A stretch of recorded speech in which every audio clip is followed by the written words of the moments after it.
how can I pursue that infinite scaling path and get a fulfillment and client delivery team that is basically free of cost? How can I do it? And we use a term internally called the self-liquidating team member.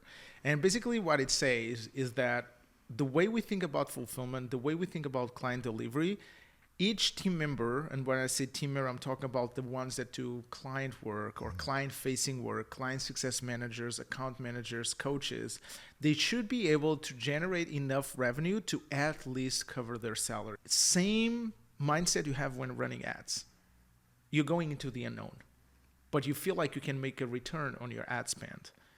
How can you think about making a return on your employee spend or salary, which is still an S? Yeah. There could be a new term, return on employee spend. Well, and from what we've seen time and time again, it's much more predictable. Oh, yeah. When you were talking about revenue generating activities with your team than ad spend. Because ad spend, you're advertising to the world. Yeah. And yes, you can do location and I don't know, all the custom configurations to try to reach the right people, but aren't the right ones the ones already working with you? Yeah. McKinsey did a study, and if you guys improve your retention by 5%, your profit margin will improve by 25 to 100%. Welcome to the Ethical Scaling Podcast, your guide to navigating online business with integrity. Join Jay and Ben on this epic journey. Whether you're a seasoned pro or new to the game, get ready for insights, strategies, and a dash of humor. So grab your favorite beverage, cozy up in your favorite spot, and get ready to deep dive into the art and science of ethical scaling. From client success to boosting lifetime value. Plus, learn how to turn clients into your best advocates. Ready to scale ethically? Let's dive in. All right, welcome back to the Ethical Scaling Podcast.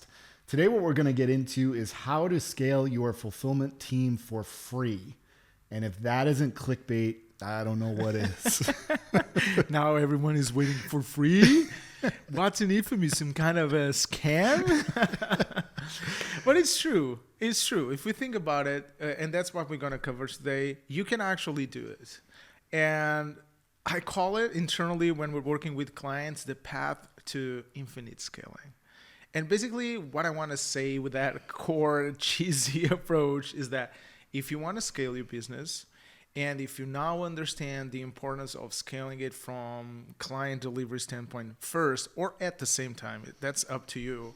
You need to understand what you need to get in place in order for you to effectively and efficiently scale your client delivery without thinking it's a cost. And I think that's where I want to start first. Yeah. Most people think like my team members, whoever is delivering the product and the service, it's a cost. So I want to minimize costs. Well, it's normal. If you look at it as a cost, you want to minimize costs. Same thing with marketing. If you're running ads and there is a new platform and it's going to be cheaper for you to acquire leads, you're going to minimize costs. If you had a closer that closes more clients than all the other closers, you want to get them with more calls. You want to minimize costs. But with fulfillment, with client delivery, that's not the case because it shouldn't be the cost that you have top of mind because it's not. Well, and I think one of the vital things here is when you're bringing on CSMs, you can't think of them as a customer service rep. And so people know CSM stands for Client Success Manager. Some companies call it account managers. Other companies call them coaches.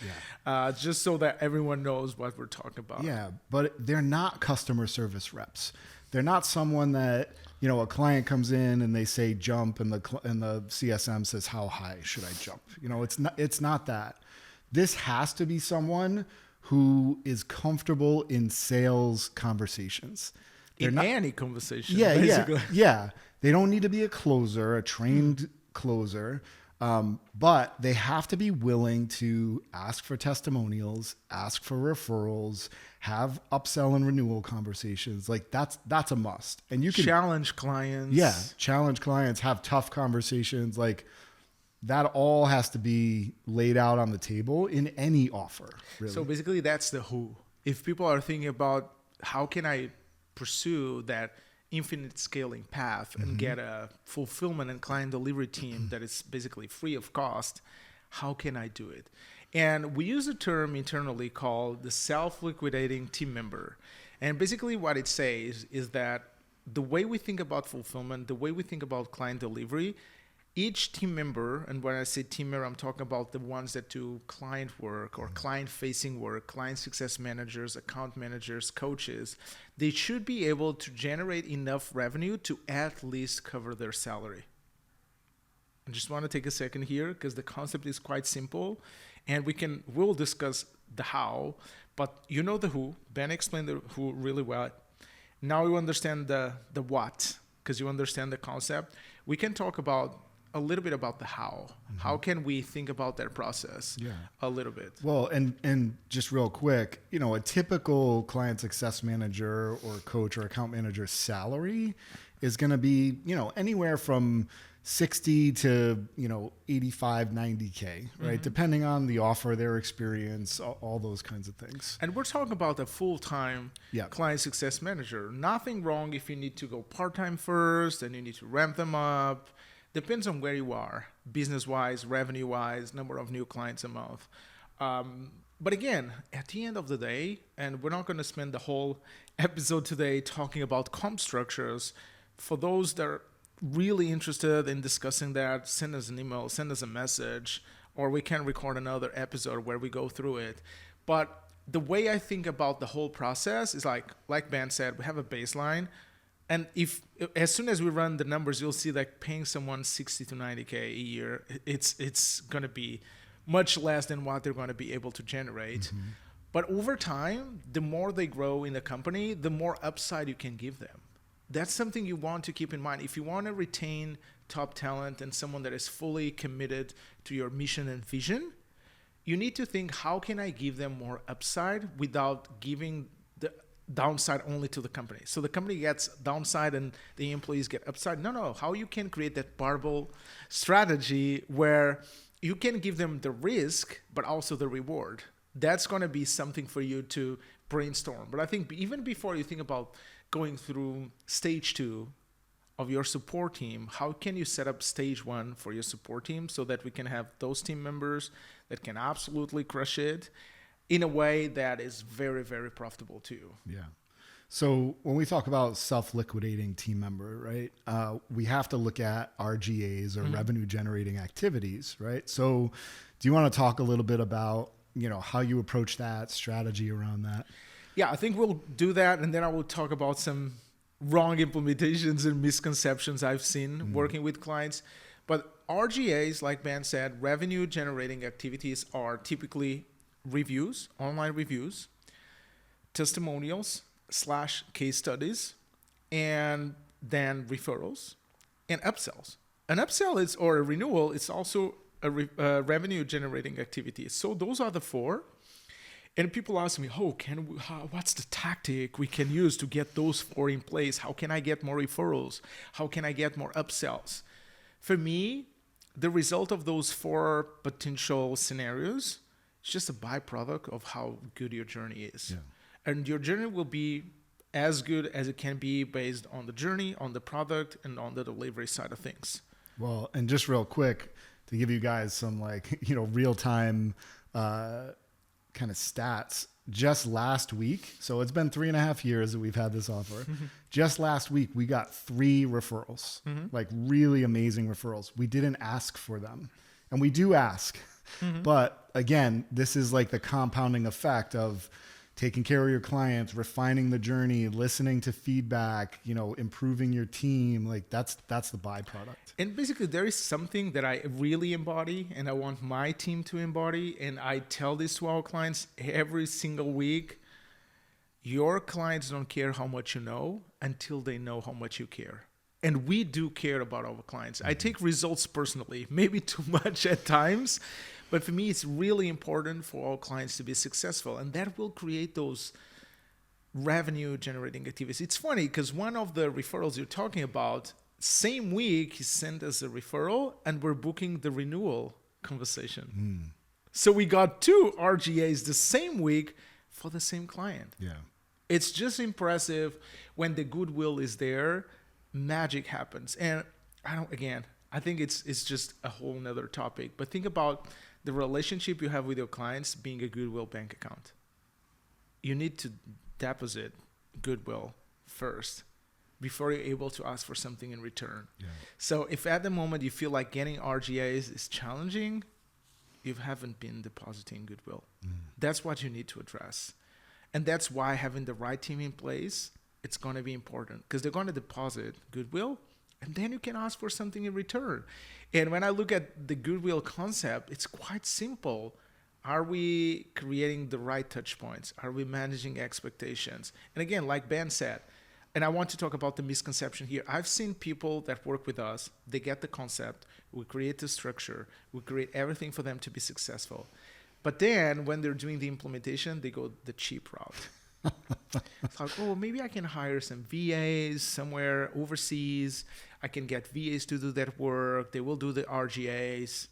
They won't. And that's the challenge. And why that happens, it's not a bad intention. It's just they're still thinking this is a cost. Yeah. So let me save on costs and still get the return. So they're minimizing the downside, but they're also minimizing the upside. And that's what you need to keep in mind. Same mindset you have when running ads. You're going into the unknown, but you feel like you can make a return on your ad spend. How can you think about making a return on your employee spend? Yeah. Or salary, which is still an S. Yeah. That could be a new term, return on employee spend. Well, and from what we've seen time and time again, it's much more predictable. Oh, yeah. When you were talking about revenue generating activities with your team than ad spend. Because ad spend, you're advertising to the world. Yeah. And yes, you can do location and I don't know, all the custom configurations to try to reach the right people, but aren't the right ones the ones already working with you? Yeah. They should be. So you have the right ones in front of you, but you're not maximizing the lifetime value. You're not maximizing the relationship. And just to bring this in again, and you're going to hear us hammer on this, but McKinsey did a study, and if you guys improve your retention by 5%, your profit margin will improve by 25 to 100%. And that extra profitability will pay probably for your team for a long, long time. And again, like Ben said, those results tend to compound. They don't slow down. They're not like ads that you're going to get ad fatigue. Yeah. I've never heard referral fatigue or client care fatigue because you take so much care of your clients that they're fatigued. No, that doesn't happen. So I think it's important for everyone that is listening to us to understand some numbers. So Ben said, imagine someone is going to make, let's start on the low end, 60 grand a year. Yep, 5K a month. That's 5K a month. And imagine you have a high ticket offer, you're selling a service that should be a luxury, high perceived value service, and that service costs $5,000. If they get one referral a month, it's a self-liquidating team member. Yeah. And you might say, hey, Jay, it's tough with the clients we are working with to get one referral a month. Okay, I'm fine with that. Imagine you get one referral every other month. You paid for 50% of their salary. Now we look at your journey. And again, I said referrals and upsells and all of those RGAs are a reflection. Well, the amount you're getting is a reflection of how good your journey is. So if you're not getting there, we need to address the journey immediately. Yeah. But think about now on the months they're not getting a referral, they get a renewal. And each renewal is the same price as the front end offer. Yep. It's another 5K. It's already paid. How simple that is. So now you don't have the excuse that I cannot have a closer relationship with my clients because I don't have enough team members. Why? It's the chicken and egg scenario. You want to get more money to hire the team members, but actually hiring the right team members will make you more money. So instead of just keep pumping on the front end to acquire new clients, if you would spend the same time, energy, and money in building the relationships with existing clients, the returns are absurd. I'm being very conservative with my numbers because I've seen people doing 5 to 10x out of each team member with back-end sales, with renewals. And I know that people tend to look at renewals and referrals as the single source of revenue when they look at fulfillment as a revenue generating department, and they cannot attach a dollar sign to reviews, and they cannot attach a dollar sign to testimonials and case studies. But I bet you will be able to attach a dollar sign in the future. Why? Because when you're getting good and great reviews online, you don't pay much attention. But when you start getting like people saying you're scammy, they didn't get results, you guys were unresponsive, and all those things, you're going to feel hurt. Yep. And then I had this conversation this week. One of our clients was like, hey, how much would you pay to get rid of the last 3 bad reviews? And he was like, easily $1,000 to $2,000 per bad review.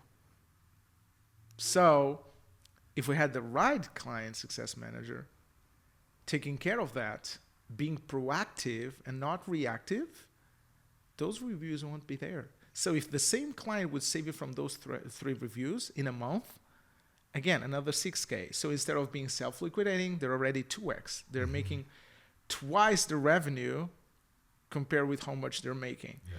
Same thing with case studies. Like, how many people did you get on the phone that they were uncertain? They had to think about it.